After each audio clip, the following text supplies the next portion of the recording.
नमस्कार साथियों, आप देख रहे हैं सैनिक तक में आज हम बात करेंगे कि बिहार के एक्स सर्विसमैन और अर्ध सैनिक बल जो रिटायर हो गए हैं उनको बिहार पुलिस में नौकरी करने का मौका और बम्पर बहाली जो है बिहार सरकार ने देने की काम करी है। इस विज्ञापन से देखेंगे कि हम बहाली कैसे कैसे होंगे और हमें बहाली के दौरान डॉक्यूमेंटेशन क्या चाहिए और ये पत्र कहाँ से आई है, ये पत्र फर्जी तो नहीं है और सही है कि नहीं।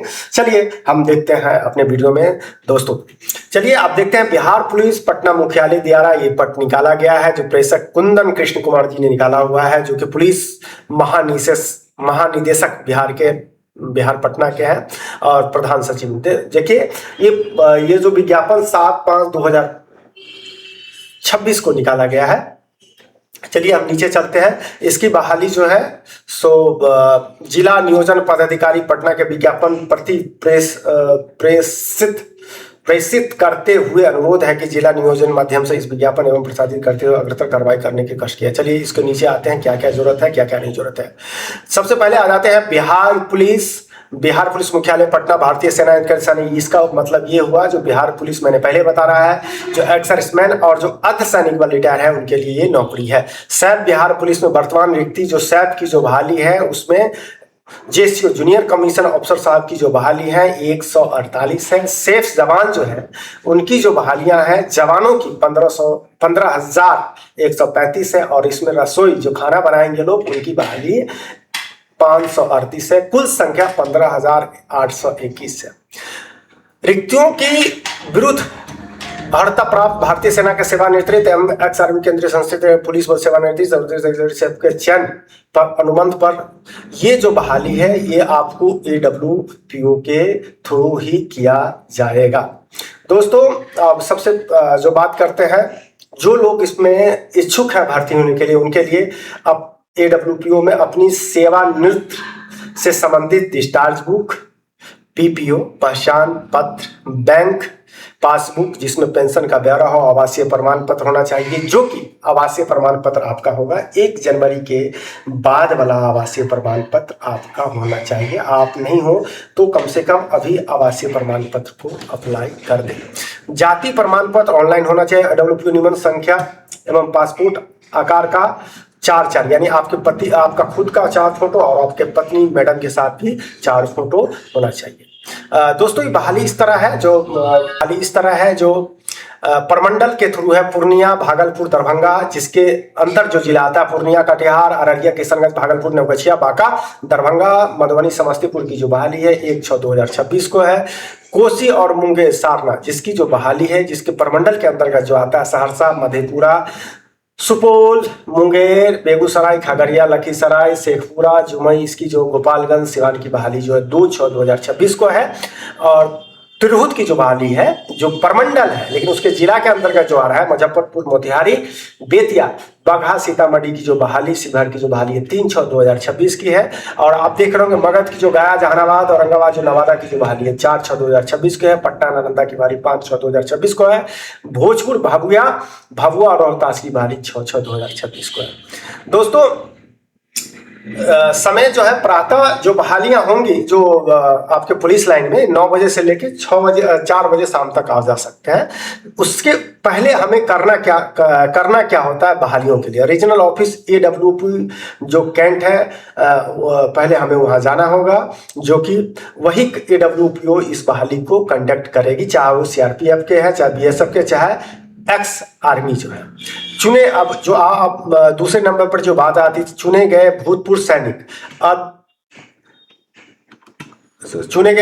सैनिक अर्धसैनिक बलों और वो 1 वर्ष के लिए अनुमत। दोस्तों ये जो बहाली है आपको परमानेंट तो नहीं कहेंगे लेकिन 1 साल के लिए ये रखता है और साल में एक बार ये आपको रिन्यू करते रहते हैं।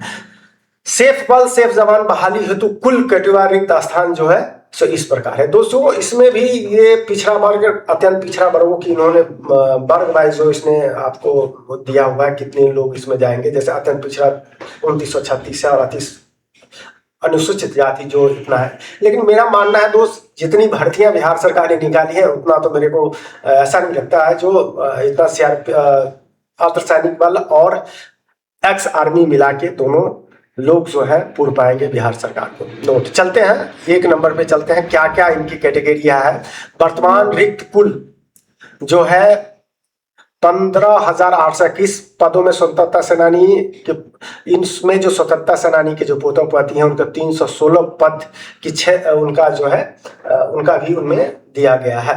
समय इसमें देख रहे होंगे, ये जो दिया गया है जो समान प्रशासन विभागीय संकल्प 1962 दिनांक संकल्प इतना दिव्यांग अधिकार अधिनियम 2016 के आलोक के दिव्यांगता के ग्रस्त उम्मीदवार को, जो सेना में शायद किसी तरह से यानी क्षतिग्रस्त हो गया था कोई भी चीज, तो उनके लिए भी उन्होंने 900 यानी इसमें 633 का उन्होंने पद रखा हुआ है। चलते हम नीचे चलते हैं, जो सबसे मेन चीज है जो तीसरा, इसमें दोस्तों जो बहाली के लिए सबसे जो मेन चीज है, उम्र सीमा दिनांक 1 जून 2026 को जवान को 1 जून 2026 को जवान एवं ज्येष्ठों का क्रमशः, यानी दोस्तों 1 जून 2026 तक जवानों का उम्र 47 साल तक ही होना चाहिए और ज्येष्ठों साहब का उम्र जो है 52 साल तक ही होना चाहिए, तभी आप भर्ती हो सकते हैं। सेवानिवृत्ति के समय मेडिकल कैटेगरी आपका सेफ 1 होना चाहिए, नहीं तो S1 S3 A3 P3 E3 को भी इसमें प्राथमिकता नहीं मिलने पर दी जाएगी। तीसरा नंबर है सेवानिवृत्ति के समय एक्सिलरी, यानी एक्सिलरी वेरी गुड और गुड होना चाहिए, जिसे आराम से आपकी बहाली हो जाएगी। भूतपूर्व सैनिक अर्ध सदस्य पैरामिलिट्री वर्ष और बिहार राज्य के अस्थायी निवासी होना चाहिए। दोस्तों अर्ध सैनिक बल और जो एक्स पैरामिलिट्री जो है उनके लिए ये सिर्फ बिहार के लोगों के लिए ही बहाली है। 5वां नंबर है वैसे भूत सैनिक अर्धसैनिक बल जो होमगार्ड और आरएसएस 112 में थे, किसी तरह उनका अनुबंध समाप्त कर दिया गया था और वो इसके लिए इन लेटर के अनुसार वो उस बहाली में भाग नहीं ले पाएंगे। अब इसमें आ जाता है 6ठे नंबर, जो रिटायर है उनको हथियार जो SLR और इंसास और जो भी LMG वगैरह नहीं तो नहीं, और SLR और पिस्टल की जानकारी होनी चाहिए, जो कि हर एक फौजी को होना है ही, तो उसमें कहने की जरूरत नहीं है। अब चौथी नंबर जो आ जाती है, इसका जो है इसमें आपको मेडिकल जांच के लिए ECHS में भेजेगा, नहीं तो आप किसी डॉक्टर के पास से अपना फिटनेस सर्टिफिकेट बना के दे देंगे तो आपका काम बन जाएगा। 5वें नंबर पे आता है वैसे भूतपूर्व सैनिक अर्धसैनिक जिनका आपदा प्रबंधन, जैसे कुछ सैनिक जो हैं सो हमारे फौज में ड्राइवर होते हैं, स्विमिंग करते हैं, गोताखोरी करते हैं और मोटर बाइक चलाने का अनुभव है, तो उनको प्राथमिकता दी जाएगी। ठीक है, अब आ जाती है 6ठा नंबर भर्ती के लिए जवानों को एक जिला से दूसरे, जवानों को भर्ती के लिए एक जिला से दूसरा जिला में रहना पड़ेगा, यानी ये जरूरी नहीं है आप जिस गृह जिला में है उसी गृह जिला में आपको ये देगा। तो ये जो छुट्टी है आप 40 दिन में चले जाएंगे, लेकिन पुलिस में छुट्टी इस प्रकार होता है, जैसे आप महीना में 2 बार चले गए, 4 बार 6 बार, इस टाइप से पुलिस में छुट्टियां होती हैं, तो आप देख लीजिएगा। अनुबंध पर रखे गए पेमेंट स्केल आपका इस प्रकार होगा, अगर आप JCO साहब से रिटायर्ड है तो आपकी तनख्वाहें 25,000 होगी, अगर आप जवान हैं, सिपाही से रिटायर है, हवलदार तक आपकी तनख्वाहें 30,000 होगी और कुक से जो भी रिटायर है उनकी तनख्वाह 25,000 होगी। 9वां नंबर जो है जो सरकारी कार्य हेतु यात्रा, यानी दूसरा चीज ये है जो 9वां नंबर में दिया गया है, जो बिहार पुलिस में एक थाना से दूसरे थाना जाते हैं तो उनको पर डे 350 रुपया मिलता है, 275 रुपया वो भी आपको दिया जाएगा। 10वां नंबर है, या अगर किसी तरह से आपको कर्तव्य पालन के क्रम उग्रवादी और आतंकवादी से लड़ते लड़ते आपकी अगर मौत हो जाती है तो आपको सरकार 10 लाख रुपया देने का काम करेगी। 10 लाख रुपया जो देगी, यहाँ मैं क्लियर कर देता हूँ, लेटर में पहले लिखा हुआ है 10 लाख आपका जो पेमेंट है 30,000, उसी में से आपका 600-700-800 रुपया महीना काटेगी सरकार, और वही 1 लाख रुपया इंश्योरेंस के किसी बीमा कंपनी के थ्रू आपको 10 लाख रुपया, अगर किसी ढंग से आपकी मृत्यु हो जाती है तो आपको 10 लाख देने का काम करेगी। जस्ट लाइक हो गया, आप ही का पैसा आप ही को देने का काम करेगी। 11वां नंबर, अनुबंध के पश्चात चयनित जवान जिला जुली पुलिस नियंत्रण अनुबंध, यानी अनुबंध के दौरान किसी तरह की अगर आपसे किसी झगड़ा करते हैं, चाहे किसी तरह से अनडिसिप्लिन हो जाते हैं तो घर चले जाते हैं बिना आदेशानुसार, तो आपका अनुबंध समाप्त कर दिया जाएगा। 12वां नंबर जो है, अनुबंध के दौरान किसी प्रकार के कर दुरुपयोग, यानी किसी तरह का जो आप इसमें भर्ती होने के बाद अगर गलत काम करते हैं तो आपको तुरंत निकाल दिया जाएगा। 13 नंबर, सेफ जवानों का कोई यानी सेफ जवान कोई भी जो अपना ग्रुप नहीं बना सकते हैं, अपना यूनियन नहीं बना सकते हैं, ऐसा इस पत्रों में लिखा गया है। 14 नंबर जो है, अनुबंध अवधि संतोषजनक नहीं, यानी अगर आप सही काम नहीं करते हैं, संतोषजनक उनको आपको नहीं लगता है ड्यूटी, तो आपको कभी भी हटा दिया जा सकता है।